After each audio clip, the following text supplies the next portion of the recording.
하루 10분 디지털 경제 뉴스 디지털투데이 데일리픽입니다. 유튜브가 라이브 스트리밍 영상에서 바로 제품을 살 수 있는 서비스를 제공합니다. 유튜브는 일부 크리에이터와 브랜드를 대상으로 영상에서 제품을 살 수 있는 쇼핑 기능을 테스트합니다. 최근 유튜브는 사용자들이 제품을 찾는 데 강력한 도구로 떠올랐습니다. 한 달에 20억 명이 넘는 회원들이 유튜브에서 제품 리뷰, 데모, 언박싱 컨텐츠를 보고 있습니다. 크리에이터를 위한 수익 모델도 시도합니다. 최근 유튜브는 크리에이터를 위한 새로운 수익 모델인 슈퍼땡스 기능을 도입합니다. 시청자가 크리에이터에게 감사와 격려의 표시로 후원금과 함께 땡스라고 표시되는 유료 애니메이션 영상을 보내는 기능입니다. 시청자는 슈퍼땡스 기능을 이용해 미화 $2, $5, $10, $50의 후원금을 선택해 결제한 후 보낼 수 있습니다. 후원금의 30%는 유튜브가 수수료로 가져갑니다. 슈퍼땡스 기능은 68개국을 대상으로 서비스되는 베타 기능으로 유튜브는 올해 안에 정식으로 서비스할 예정입니다. 클럽하우스가 누구나 사용할 수 있는 개방형 플랫폼으로 전환합니다.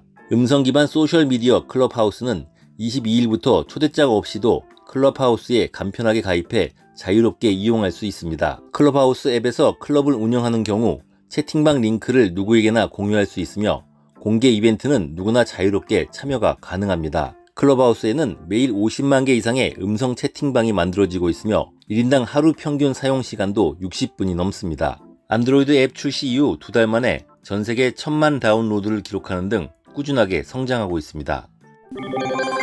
국내 중견 게임사들이 게임 시장에서 새로운 강자로 떠올랐습니다. 크래프톤, 스마일게이트, 펄어비스, 카카오게임즈 등은 기업 공개, 기대작 출시, 사업 다각화, 글로벌 진출 등 활발한 행보를 보이고 있습니다. 중견 게임사들은 고성장을 기록하며 넥슨, 넷마블, NC소프트 등 3N으로 불리는 대형 게임사를 위협하고 있습니다. 배틀그라운드로 유명한 크래프톤은 이미 전체 매출에서 3N을 바짝 추격하고 있습니다. 크래프톤은 올해 1분기 영업이익 2,271억 원을 기록하며 게임업체 2위를 차지했습니다. 가장 많은 영업이익을 기록한 넥슨의 4,561억 원에 이어 두 번째이며 567억 원을 기록한 NC소프트와 542억 원의 넷마블을 제쳤습니다. 크래프톤은 오는 8월 IPO를 진행합니다. 이번 IPO 이후 크래프톤의 시가총액은 최대 24조 원으로 추정되는데 넥슨 23조 원을 훨씬 뛰어넘는 금액입니다.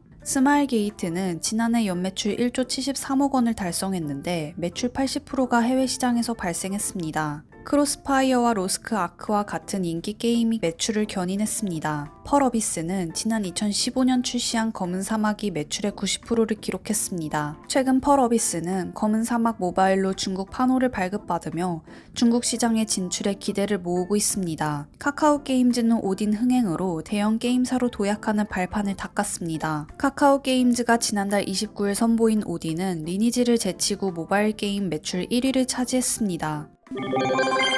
지난해 국내 퍼블릭 클라우드 시장 규모가 2019년보다 25% 성장해 2조 원에 육박한 것으로 알려졌습니다. 한국 IDC가 발간한 보고서에 따르면 2020년 퍼블릭 클라우드 시장은 25.1% 성장한 1조 9,548억 원이었습니다. 산업계 전반에 인공지능, 머신러닝 수요가 크게 늘었고 대기업을 중심으로 컨테이너 기반 하이브리드 플랫폼 그리고 비접촉 솔루션 등이 클라우드 시장의 성장을 이끌었습니다. 정부의 지원과 함께 대기업들이 클라우드 도입을 비용 절감이 아닌 비즈니스 투자로 인식하면서 시장이 점점 확대되고 있습니다. 클라우드 사업자들도 이러한 인식 변화에 맞춰 기술의 전문성과 영역별 파트너십을 강화하고 있습니다. 일론 머스크 테슬라 CEO가 비트코인과 도지코인 등 가상자산을 보유하고 있다고 밝혔습니다. 일론 머스크는 22일 온라인으로 개최된 더비월드 컨퍼런스의 패널 토론자로 참석했습니다. 토론에는 캐시우드 아크 인베스트먼트 CEO, 잭 도시 트위터 CEO도 참여했습니다. 일론 머스크는 토론에서 비트코인을 포함한 가상자산 전반에 대해 지지론을 펼쳤습니다. 환경 문제로 중단한 테슬라 차량의 비트코인 결제도 재개할 수 있다고 밝혔습니다. 아울러 일론 머스크는 개인적으로 비트코인과 이더리움, 도지코인을 보유하고 있다고 밝혔습니다. 특히 비트코인은 장기간 보유했다고 말했습니다. 일론 머스크는 테슬라와 스페이스X도 비트코인을 보유하고 있으며 현재 다른 가상자산에는 관심이 없다고 밝혔습니다. 일론 머스크의 발언 이후 가상자산 시장은 일제히 상승했습니다. 해외 가상자산 거래소가 우리나라 금융당국에 사업자 신고를 하지 않고 내국인을 상대로 영업하면 사이트 접속이 차단됩니다. 정부는 27개 해외 사업자에 9월 24일까지 특정 금융정보법에 따라 신고할 것을 통지했습니다. 특금법에 따라 원화마켓을 운영하는 가상자산 거래소는 정보보호관리체계 인증을 받고 은행으로부터 실명 확인 입출금 계좌를 확보해 금융정보분석원에 신고해야 합니다. 해외 가상자산 거래소가 9월 24일까지 금융당국에 신고하지 않으면 내국인 대상 영업을 중지해야 합니다. 계속 영업할 경우 특금법에 따라 5년 이하의 징역 또는 5천만 원 이하의 벌금이 부과됩니다. 금융위는 정보보호관리체계 인증을 획득한 해외 가상자산 사업자가 현재 단 한 곳도 없다고 밝혔습니다.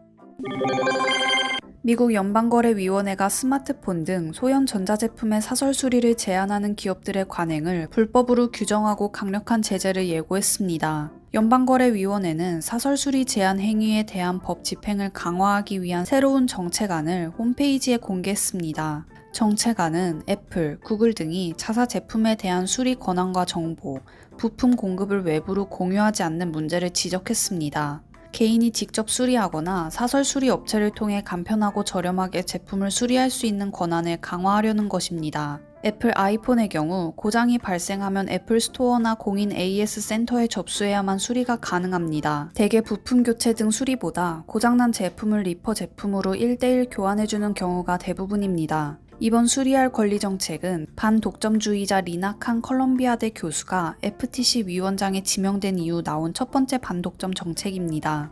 미국 소비자 경제 부흥을 촉진하기 위한 바이든 행정부의 정책과도 일치한다는 점에서 빅테크 기업을 대상으로 강력한 제재가 이어질 전망입니다. 절기상 가장 덥다는 대서인 22일, 낮 최고 기온이 최고 38도 이상 치솟는 폭염을 기록했습니다. 올해 여름 폭염은 다음 주까지 이어질 가능성이 높습니다. 기상청은 중기 예보를 통해 북태평양 고기압의 영향으로 대체로 맑은 가운데 다음 주에 아침 기온은 23도에서 26도, 낮 최고 기온은 30에서 35도로 무더위가 계속될 것으로 전망했습니다. 서울의 경우 열섬 효과가 더해지면서 다른 지역보다 더 더울 것으로 전망했습니다. 태풍도 변수가 되고 있습니다. 지난 18일 일본 오키나와 남쪽에서 발생한 태풍 인파는 중국 남부지방으로 이동해 오는 25일쯤 상하이 인근에 상륙할 것으로 예상됩니다. 태풍이 중국을 향하면서 우리나라에 직접 영향을 미치지는 않지만 태풍에 밀려 올라오는 열기 때문에 더위가 더 심해질 가능성이 제기되고 있습니다. 기상청은 더위가 얼마나 이어질지는 좀 더 지켜봐야 한다고 전했습니다. 행복한 하루 디지털투데이였습니다.